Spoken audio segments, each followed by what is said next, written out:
Let's talk about the Cuban Missile Crisis, a moment in history when the world came closer to nuclear war than ever before.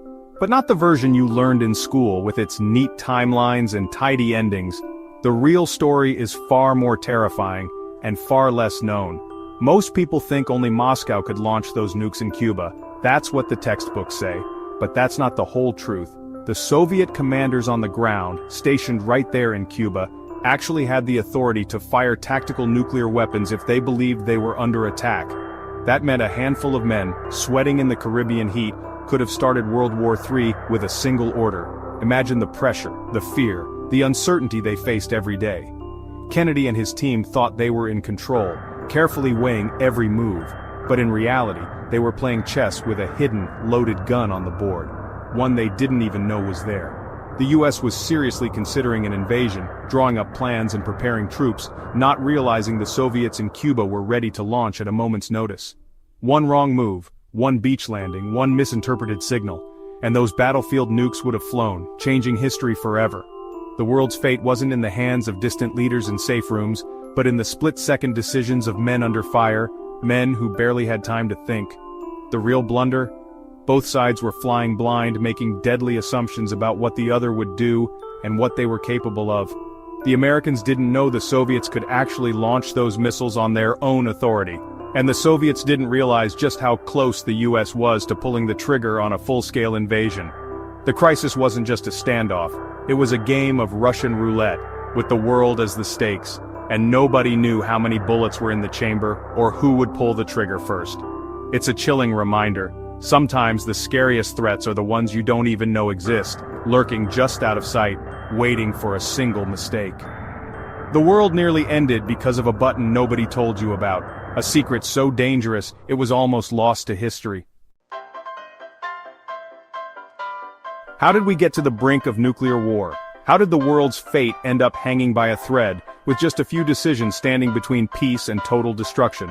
Welcome to the Cold War, the world's most dangerous reality show, where every move was broadcast to the world, and the stakes were nothing less than human survival. The US and USSR never fought directly. Instead, they built up massive nuclear arsenals, each side daring the other to blink first. It was a high-stakes standoff, with both superpowers locked in a deadly game of nerves, mutually assured destruction. If you nuke me, I nuke you, and everyone loses. The world lived under the constant shadow of annihilation, with doomsday clocks ticking ever closer to midnight.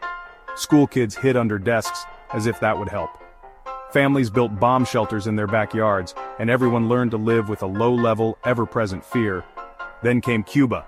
In 1959, Fidel Castro took over, kicked out American businesses, and cozied up to the Soviets, changing the balance of power in the Western Hemisphere almost overnight. The US panicked. Cuba was just 90 miles away from Florida's shores. Suddenly, the Cold War felt dangerously close to home. The Bay of Pigs invasion failed spectacularly, embarrassing the US and pushing Castro even closer to Moscow. The world watched as tensions soared. Meanwhile, the US had stationed nuclear missiles in Turkey, right on the Soviet border, an open threat that made the Soviets feel surrounded and vulnerable. Khrushchev felt boxed in and decided to put Soviet missiles in Cuba, America's backyard. It was a bold, risky move meant to level the playing field. It was a secret, reckless move. Suddenly, every major US city was minutes from destruction. The world held its breath as the crisis unfolded in secrecy. Khrushchev wanted to show strength and even the score, proving the Soviet Union was a force to be reckoned with on the global stage. The world was now a hair trigger away from disaster. One wrong move, one misunderstanding, and everything could go up in smoke. Two superpowers, both convinced they were right, both ready to risk everything for their beliefs and their pride. The stage was set for the ultimate showdown, a confrontation that would decide the fate of millions, maybe even the world itself. The Cuban Missile Crisis wasn't just about missiles. It was about pride, fear, and a terrifying game of chicken, with the world as the unwilling audience. And nobody knew who would flinch first. The world waited, breathless, as history teetered on the edge of catastrophe. October 14, 1962. An American U-2 spy plane snaps photos over Cuba. The evidence is clear. Soviet nuclear missiles are being installed, aimed at the U.S. Kennedy's advisors are split. The military wants airstrikes and invasion. The diplomats urge caution. Kennedy knows a direct attack could spark World War III.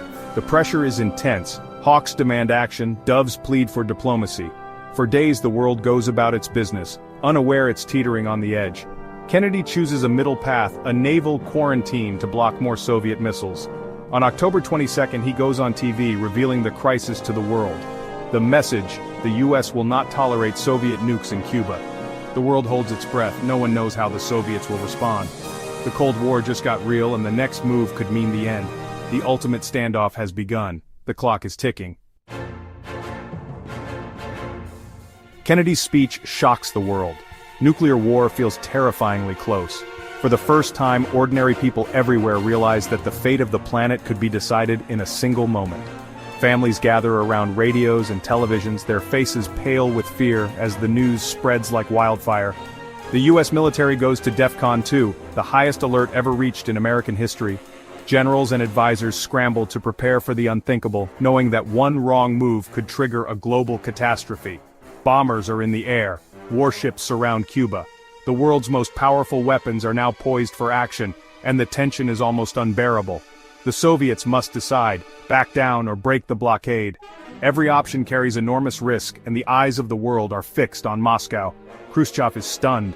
His secret plan is exposed, and now he's cornered. The pressure on him is immense as his advisors argue over the next move. If he challenges the blockade, war could erupt. The world teeters on the edge, with both sides bracing for the worst. If he backs down, he looks weak. His reputation and perhaps his leadership are at stake.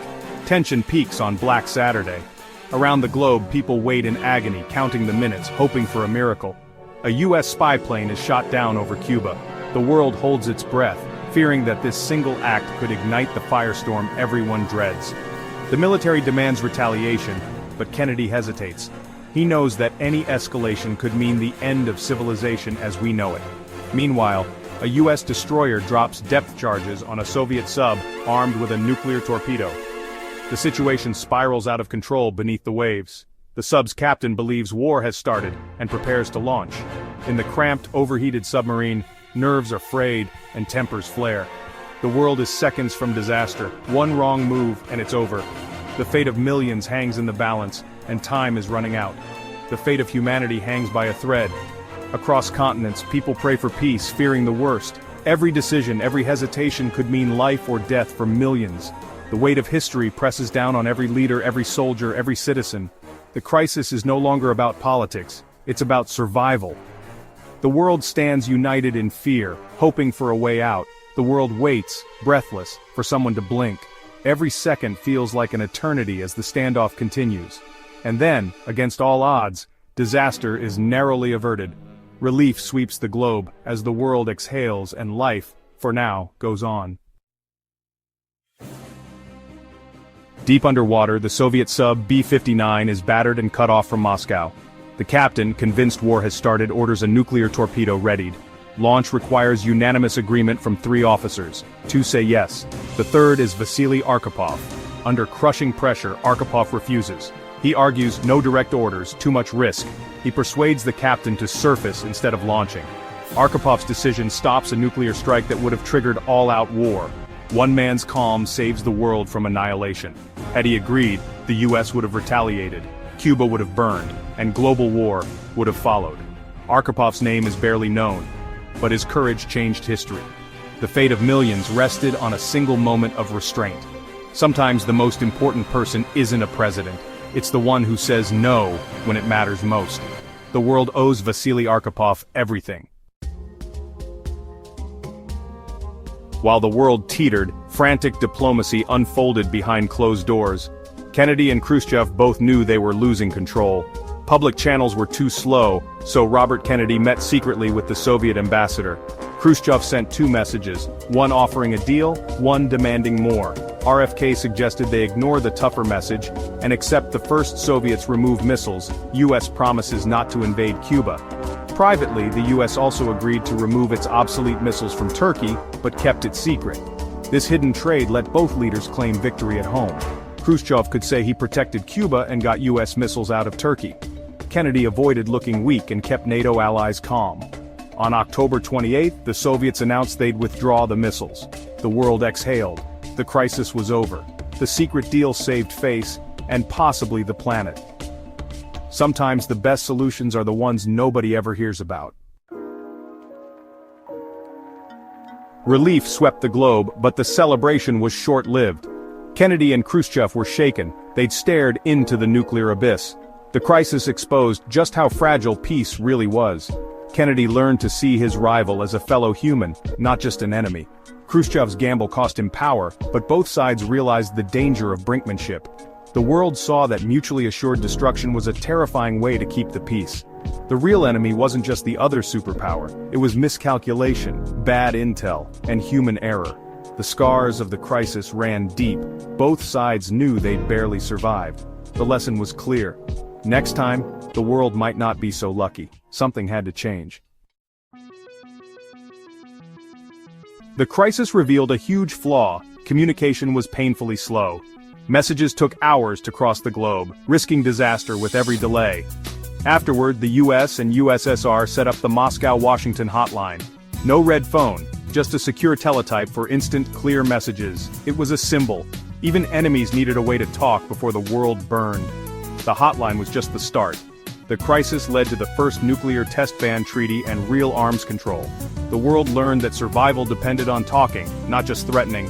The Cuban Missile Crisis scared everyone straight. Sometimes fear is the best teacher. So, why does the Cuban Missile Crisis still matter? First, it's a lesson in empathy. Kennedy succeeded by understanding his enemy's fears. Second, it's about resisting the loudest voices. Sometimes restraint is real strength. Third, it's a warning about the dangers of bad communication and assumptions. The hotline was born from this failure, but the risk remains. In a world of instant messages and misinformation, clear dialogue is more vital than ever.